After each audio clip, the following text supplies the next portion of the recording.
அனைவருக்கும் வணக்கங்க. நம்ம பீர்க்கங்கால கடையில வாங்குறது ஒரு வகையான பீர்க்கங்காய் தான் நம்ம பார்க்கணும். சிலது வந்து ரொம்ப நீளமா இருக்கும், சிலது வந்து இந்த மாதிரி இருக்கும். இப்ப இதுலயே வந்து குட்டைப்பார்க்கு பீர்க்கன், குண்டு பீர்க்கன், கொத்து பீர்க்கன், அப்படி பல வகை இருக்குங்க. ஒரு 2-3 வகை மாடியில வச்சிருக்கோம். இன்னைக்கு பாருங்க, இது நார்மலா விளையக்கூடிய நாட்டு பீர்க்கங்காங்க.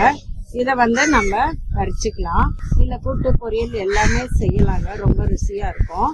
இப்போ நிறைய பேர் வந்து பீர்க்கங்கால வந்து கசப்பு இருக்கு அப்படின்னு சொல்றீங்க.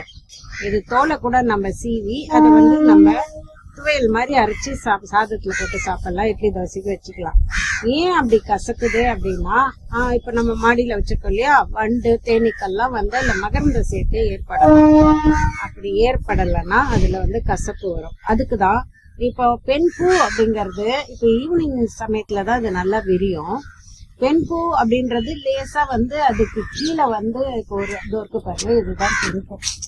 இது கொஞ்சம் கருகிட்டு இருக்கு, இப்படி வரணுங்க, கீழே வந்து இப்படி வரணும். இது வந்து பெண் பூ. ஆண் பூ வந்து சாதாரணமா பூ மாதிரி இருக்கும். இப்போ ஆண் பூவோடைய நடுவுல இருக்கக்கூடிய அந்த மகரந்தத்தை எடுத்து இந்த பெண் பூ விரியும் போது அந்த லேசா நடுவுல வந்து நீங்க தடவி கொடுத்தா போதும். அது எல்லாமே வந்து எதுவுமே வந்து இது மாதிரி கருகாது, கீழே கொட்டாது, பிஞ்சு எல்லாம் உதறாது, எல்லாமே காயா வந்துருங்க. இது ஒண்ணுதான் இதுல செய்யக்கூடியது. அந்த பீர்க்கம் வந்து நம்மளுக்கு கசப்பு இருக்காதுங்க.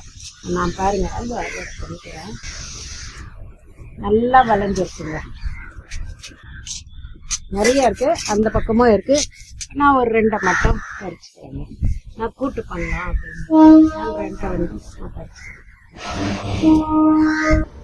அனைவருக்கும் மிக்க நன்றி.